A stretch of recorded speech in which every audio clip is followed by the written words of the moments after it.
and welcome to the Fairy Elephant Effect podcast. I'm your host, Elysabeth Wolter, and in my book and on this podcast, I delve into how transformational moments, both big and small, shape who we are. I share my personal journey through complex PTSD, severe anxiety, and the processes I have used to move beyond my past and step into a life of greater freedom and joy. Today, I have the honour of speaking with a truly special guest, Esther Topfer. Now, I think I've got that right. It's a bit unusual for me to say, but that's really good because, when we do new things, we work on extending our brains. So, in this conversation, I'll be asking Esther some thought-provoking questions about her life experiences, how they've shaped her, and the invaluable insights she gained along the way. Esther is a multifaceted artist who not only teaches art but also deeply values creating for herself. She is a passionate individual who thrives on being part of a community and actively contributes in any way she can. So welcome, Esther. Thank you, Lizzie. So nice to be here. First time talking on air. Hello, everybody. Hello, Dr. Nick. I do Fabulous. love The Simpsons. Fabulous.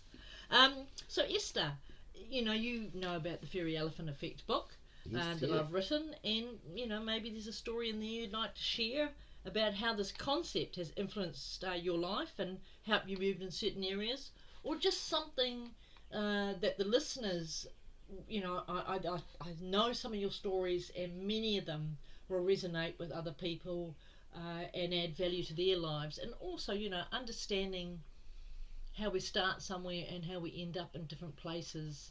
I'm sure there'll be a story that you would like to share with us.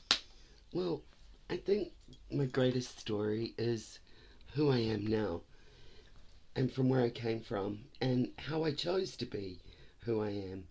So growing up, I came from a Catholic family. There was 8 of us. My mum was a widow. It was very difficult. Went to a Catholic school and lived Catholic values, and as I turned into a teenager, I decided that Catholic values weren't my values.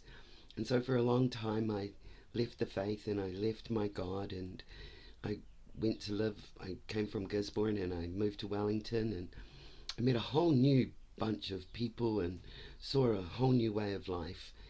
And I realized that spirituality and religion were 2 different things, and I was following a more spiritual path because although I had let go my one God, I realized that there was many gods that I could worship and also many goddesses. And so I became involved in Wicca, and I called myself a witch. So my name is Esther, and it means Eastern Star. And growing up, the only reference I had to Esther was my grandmother, who I love very much, and the Bible, the story of Esther. And Esther was a very strong woman in the Bible. So that had always sort of stayed with me. So a friend had gone to Bali and brought me back a giant star, and I started wearing it, and then people were saying, oh, it's the Satan star. And that used to make me laugh because Satan was the furthest away that I could be. So spirituality is a really big factor in my life, and it's my own defined spirituality. I've read heaps of books, and I've been to different spiritual churches, and I've been involved with a lot of New Age people, and I've decided that I choose who I want to be and how I define my worship and spirituality. Now in that caused a really big conflict within my family, as you can imagine, because moving away from the church, which was such a big part of our lives, really did cause some difficulties, particularly with my mother. But the ironic thing is, over the time, my mother has come to define her own spirituality, where she's still semi-involved in the church. She's taken on the Virgin Mary as her particular goddess, you might say. So my children growing up have never been involved in the Bible, But my son, who's 29, has recently, one of his friends has become a Muslim and has been reading the Quran. And so my son has sort of asked about biblical knowledge. So I gave him our family Bible, which I had not torn up for a recent artwork, thankfully. But I have torn up another Bible and made my own, the one and only woman's Bible. Um, so my son now is looking at Christianity and has questions. So it's been really great because now we can have conversations about how we feel spirituality, his spirituality, my spirituality is and has evolved. So in that, I use my spirituality a lot in my art making, and it wasn't till I was nearly 40 that I started to believe that I could make art, because growing up in a Catholic school, we never had art as a subject. And when I left school, I just went off and did what I was expected to do, got into management and worked in that kind of structure. But then we went away on a holiday to Waiheke Island when the children were little, my mum and I saw an exhibition of glass and I fell in love. And from there I rang the Wanganui Polytech, and they said because I had no art making experience that I would have to do a year's course in foundation. So I did a foundation art course, and then I went off and I did the 3-year diploma of glass, and I fell in love with art making and study. So then I decided to go and do a 4-year Bachelor of Fine Arts. So I did that. I majored in printmaking and I print made on glass, and then I was invited by the tutor to become his assistant. So I taught for a year the Bachelor of Fine Arts students, and then I loved teaching, so I went off and did my postgrad in teaching. So I became an art teacher, and then I had the opportunity to go to England. So my children were big and they were off on their own journeys, and so I went and did that, and I went to London and lived there for 5 years, went on many adventures, and I was seriously considering staying in Britain, but then my mum got unwell, so I came back to New Zealand.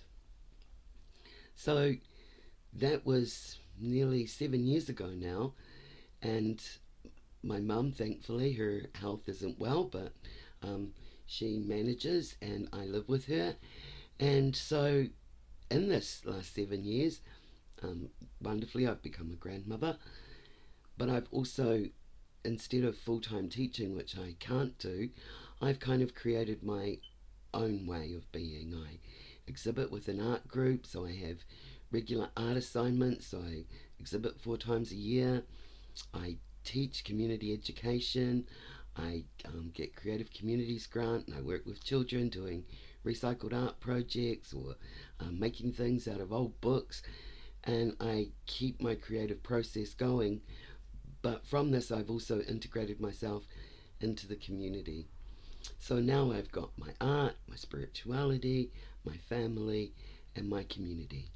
So from a little girl from Gisborne who really didn't know where she was going when she left school and just kind of floated along, at 61 I'm very thankful to say that I am living my best life. And if I can say anything to all of you, it's that it's never too late, and just take one day at a time, take time to smell the roses. And fairy elephant, yeah, I do need to lose a bit of weight. I've got my good friend Lizzie here, who's given me a wonderful rebounder and who keeps me going. Get a good friend, trust them, talk about reality, talk about what's really important to you. It's so important to have someone in your life who you know has got your back, and I know that my friend Lizzie has.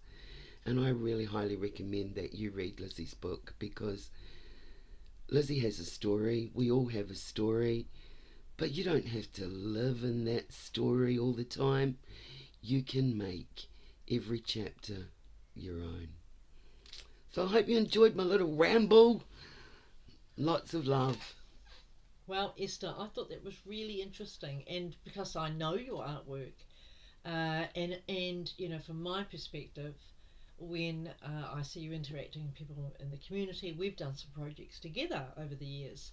Is that because of your knowledge about spirituality, that your own connection, strong connection with it, it makes you a very non-judgmental person and tolerant of other people's views and how they choose to show up in the world. And I feel that is one thing that we could do, is that become more tolerant of other people. Because when we're tolerant of other people, we're actually more tolerant of ourselves, and we stop having huge expectations of what we need to be, do, or have. And when you were talking about when you went to Wellington and you fell into what was expected of you, you have been able to break out of that, and now you live a life with the things in it that you love, that you follow your joy, in fact. And I think for anybody listening to that, this is just the big tick giving you permission to be following your joy and living a life that really is about you, because everything starts with you and ends with you, because you matter. Now, don't forget, as always, if you have something you would like to say, your feedback is always deeply appreciated, because it helps shape the shared journey. Thank you for being here today, and I will leave the links to buy the Fairy Elephant Effect book. You can get it on Amazon in both paperbacks and also on Kindle. So bye for now, and we'll see you next week.